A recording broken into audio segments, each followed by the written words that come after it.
Hello and welcome to ENERGYxtra. Today, Louise Purcell and myself are joined by Peter Williams, the Sales Director of Polesaver.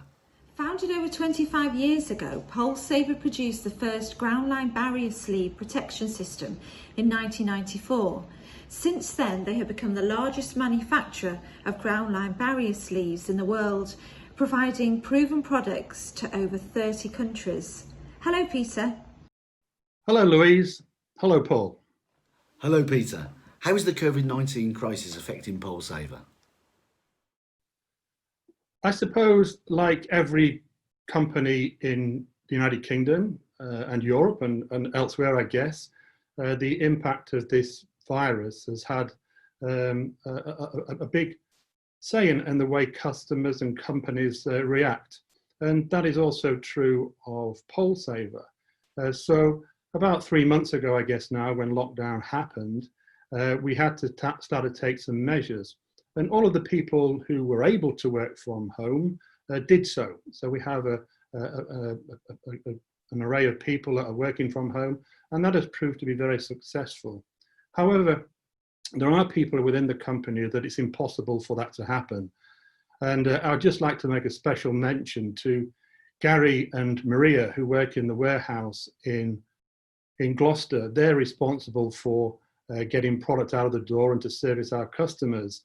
And they have been working in a safe environment. They've set up separate workstations so they can make sure that they have got physical distancing and work safely when they collect material and when they send material out to customers.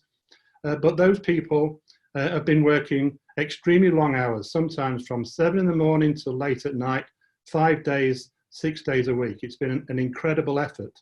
Also in our manufacturing plant in Wakefield, I'd just like to mention Mick and Richard, because they've been responsible for ensuring we have a safe manufacturing plant as well.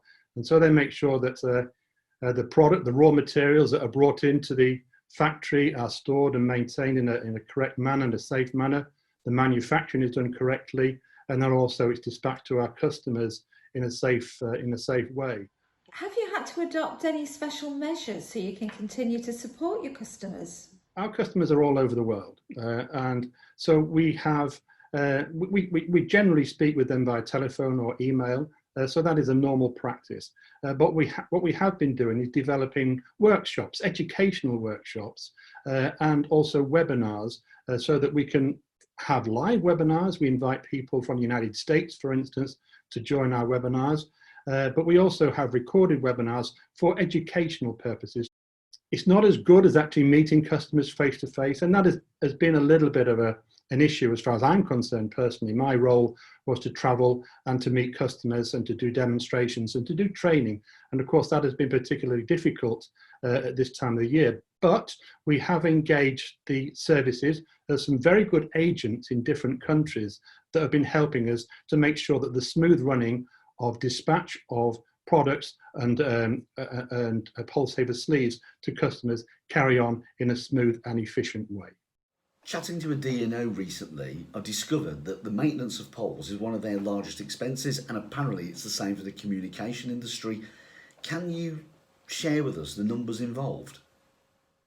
Maintenance of poles is a big expense for electricity companies and telephone companies. They have to employ an array of people that go around their networks to test their poles are safe and are not subject to decay. And that is an ongoing process. And it is very expensive for companies to have to do this. Now, the actual cost will depend on a variety of factors. The factors, for instance, how many poles does a particular company have? What is their expected life of service life of those poles? What sort of preservative they use? All of these factors, and of course the cost of the inspection itself as well, all of these factors are different from company to company. So it's difficult to actually give an exact amount, but we have developed a spreadsheet, a sophisticated spreadsheet, but it's easy for customers to use. They just put in their own data, and I wish I hadn't bothered with that telephone because, excuse me a second, I'll get rid of that.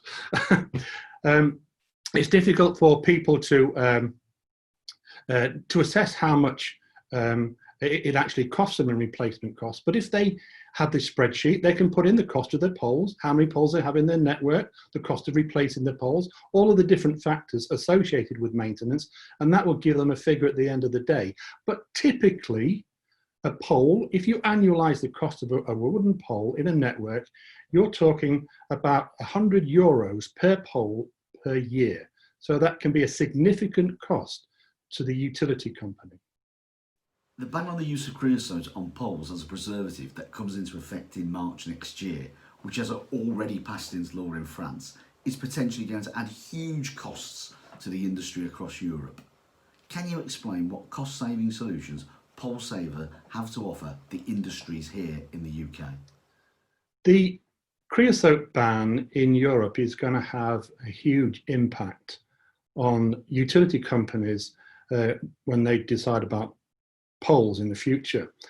Creosote is a very effective wood preservative, but unfortunately it's carcinogenic, and so therefore it is not going to be allowed to be used anywhere in Europe next year. So companies that are still using it have got to find an alternative solution. Now they can look to use alternative materials like concrete, steel or composite, for instance, instead of using wood. The problem with the materials that I just mentioned, concrete, steel and composite, is they are far more expensive to buy than wooden poles. They don't last that long. People think a concrete pole will last forever, but it doesn't. It has problems, as does steel and composite. But also, when companies start to look at their carbon footprint, to actually manufacture these poles, they're generating a significant amount of CO2. Whereas wooden poles, when a tree is growing, it's absorbing CO2, so it's good for the environment. But wooden poles have one problem: they decay, but they always decay at the ground line. That's their vulnerable point. Now, if you can protect that, then those wooden poles will last for 50, 60 years and more. And so if you can put a bandage to protect the vulnerable part of the pole at the ground line, then that pole will last a long time, irrespective of whether you use creosote or some other preservative. I'm aware of incidents abroad where children have been hospitalised after playing around a pole where the creosote had melted on a hot day, and they got it on their hands and all over their faces. So it is a real health and safety issue, wouldn't you agree? Yes, I would agree. And it is not only in Europe, but we've had incidents in the United Kingdom as well, where poles in children's playgrounds, for instance, have started to bleed with creosote, and children have gathered around it and they've put their hands all over the pole and then over their faces, and it will burn them. It burns your skin. It's horrible. In public, in the street, for instance, if people are walking past a pole that's started to bleed, they can brush against their clothes and it can ruin their clothes. So it's a big, big issue. So what we have developed is something that we call a creosote bleed kit. And this wraps around the pole to a height of 1 meter or 2 meters, depending on how high the utility company or the telephone company want to protect the pole. And that, once that is installed, that is impervious to the creosote, and it will not allow it to come to the surface and be touched by, contaminate the public. It contains the creosote behind the sleeve. Peter, can I just come back to something for a minute? Because it's been going round in my head. I've jotted it down, actually. Nobody knows exactly how many poles are out there, but it's about 50 million, what with the utility companies and the communication companies.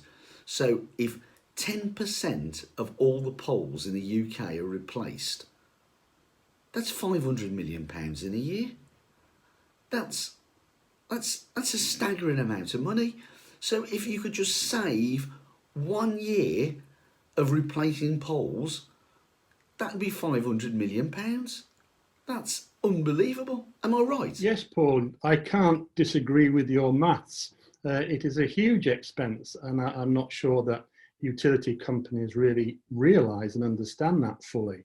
But the cost of replacing poles is huge, and that can be reduced significantly if you protect your pole and stop it from rotting. Have you seen any volatility in demand for work during the shutdown?